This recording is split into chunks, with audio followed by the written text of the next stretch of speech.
greetings to my organized group of close acquaintances. The label that has been given to me by my parental guardians is Benjamin, which from this point forward will be shortened to the alternative label of Benji. The animal that accompanies myself and my parental guardians is a Canis lupus familiaris, which I have applied the label Waldo. I respectfully request that you do not switch your television receiver to another broadcasting frequency, so that you can fully enjoy our newly created special program that is wholly themed around the annual commemoration of the birth of the deity Jesus Christ of Nazareth, which is commonly known among many civilized nations as Christmas.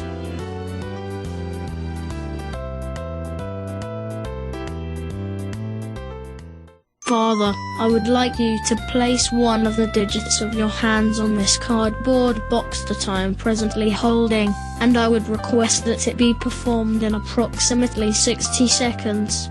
Son, I give my sincerest apologies.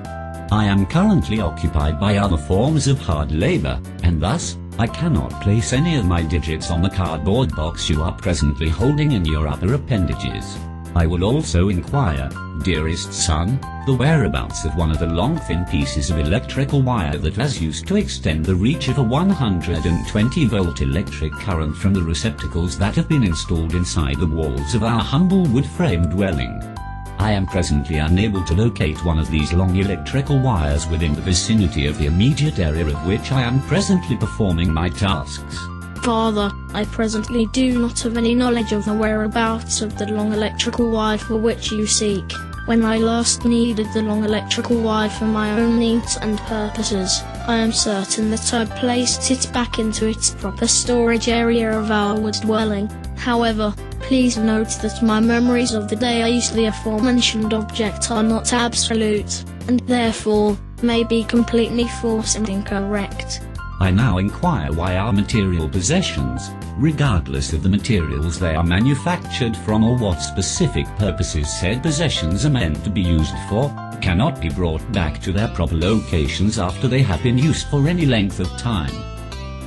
Mother, I would like you to place one of the digits of your hands on this thin plastic ribbon that encircles this cardboard box that I am presently holding in my hands. Dearest son, I am unable to perform the task that you requested my humble assistance for, as the digits on my hands are covered with a melted byproduct of cocoa beans, liquid taken from a species of Bos taurus, and various other ingredients that are mixed together to manufacture a confection known as chocolate, which is then chopped further into the smaller pieces that I am presently mixing together in this deep bowl-shaped cooking instrument made from formed metals.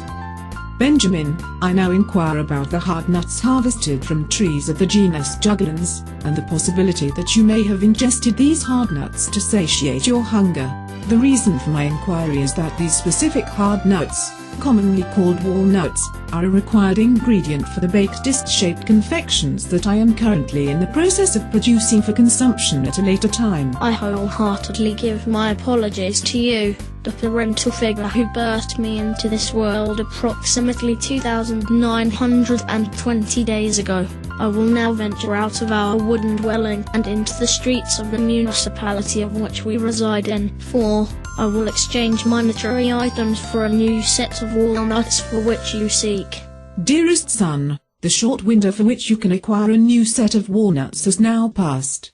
It pains me to move forward with the creation of my disc-shaped confections, but I must continue to produce these items as previous obligations prevent myself from ceasing production of the aforementioned edibles completely. Waldo, can you move over to this specific position of which I am presently going? Perhaps you can offer the assistance that I have been seeking for this entire duration. Waldo presented a loud noise that species of the Canis lupus familiaris produce when they experience any excruciating pain or physical trauma. Waldo is launched up into the air at a very high speed. He then returns down to the ground at an equally high speed and in the process of doing so, strikes the extracted branching plant that is currently standing in the living quarters of our humble wooden dwelling. This branching plant then falls down to the ground along with the Canis lupus familiaris that initially struck the branching plant. Waldo emits a subtle yet audible whimpering noise commonly exhibited from the species of Canis lupus familiaris when they feel scared, guilty, or sad.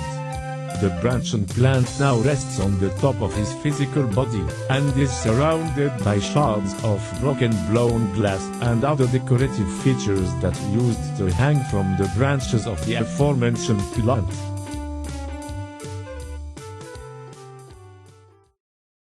Benjamin, I request in a firm and stern manner to remove your Canis lupus familiaris from the confines of this wood-frame dwelling in order to prevent further malarkey that will no doubt occur should your Canis lupus familiaris remain in this present location.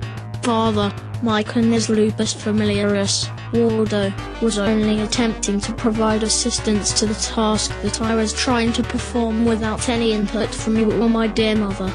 Since both of you were preoccupied with other tasks of great importance, Waldo was the only other civilized being that could potentially offer the assistance for which I sought. Furthermore, Waldo also had no intention of inflicting damage to the lavishly decorated branching plant that formerly stood inside our living quarters. This is the collateral damage that was indirectly caused by Waldo attempting to help me perform the task that I asked both of you to perform. You must understand that any such damage is not entirely the fault of me or my Canis lupus familiaris, Waldo.